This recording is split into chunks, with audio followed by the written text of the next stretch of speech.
بصوا يا حبايبي، قبل ما نعمل طبعا اي حاجه في القلايه، اما تكوني جايباها جديد، في حاجه لازم تعمليها.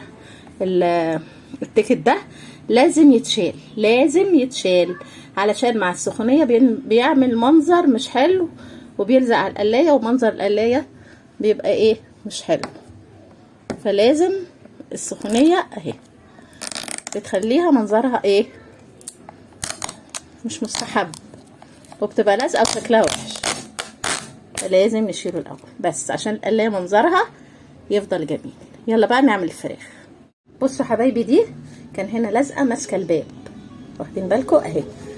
انا ما خدتش بالي منها وفتحت الباب كده، واما عملت الفراخ او اي حاجه سخنه تشغليها، بس هي مصيرها ايه تتشال مع الوقت لما اعمل كده خفيف، طبعا مش بسلكه، واخدين بالكم اهي. يعني عشان كده لازم نشيل ايه اي لزق عليها عشان منظر ما تبقاش باين عليها انها لازق عليها حاجات وحشه، والمنظرها جميل ما نبوظهاش. تمام،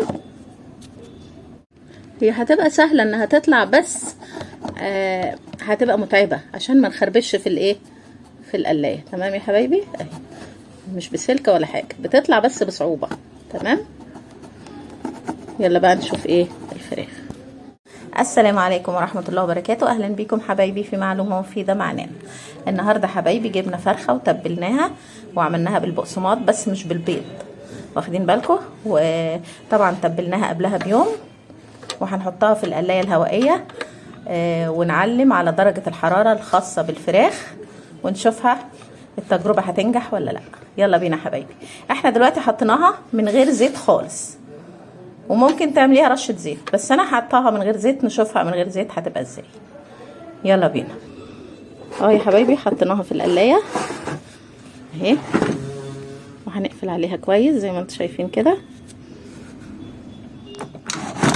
اهي. قفلنا كويس وهنشغلها بقى يا حبايبي.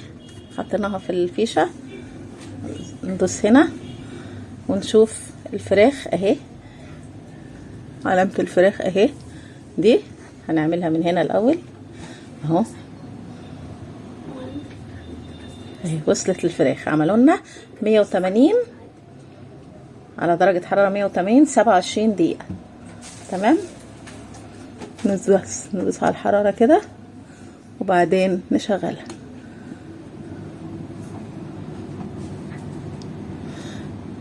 بدأت اهي تشتغل، وهنشوفها ان شاء الله لما تخلص شكلها هيبقى ايه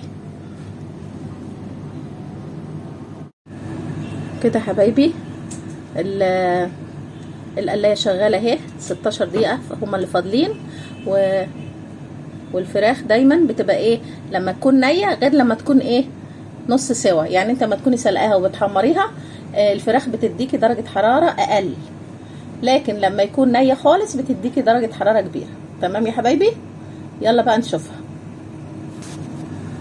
نوقفها بقى شويه هنا اهو، وبعدين نفتح نشوفها. تمام، بصوا حبايبي ما شاء الله، احنا ايه فتحنا عليها دلوقتي، ولسه ايه نقلبها ونحطها الفتره اللي فايضه دي 16 دقيقه على الناحيه التانية يا حبايبي. قلبناها ونحطها تاني تكمل الايه 16 دقيقه. تمام اهي، قفلنا عليها وشغلناها تاني. بصوا حبايبي بقى خلصت اهي خالص. نفتحها بسم الله ما شاء الله ما شاء الله. شوفوا شكلها، تجربه ناجحه في الفراخ جدا.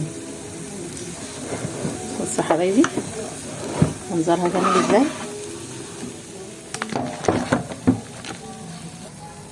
اهي، وشكلها ما شاء الله اهي محمره من كل حته، بس طبعا الكاميرا ظلموها، بس هي كده استوت وتحفه.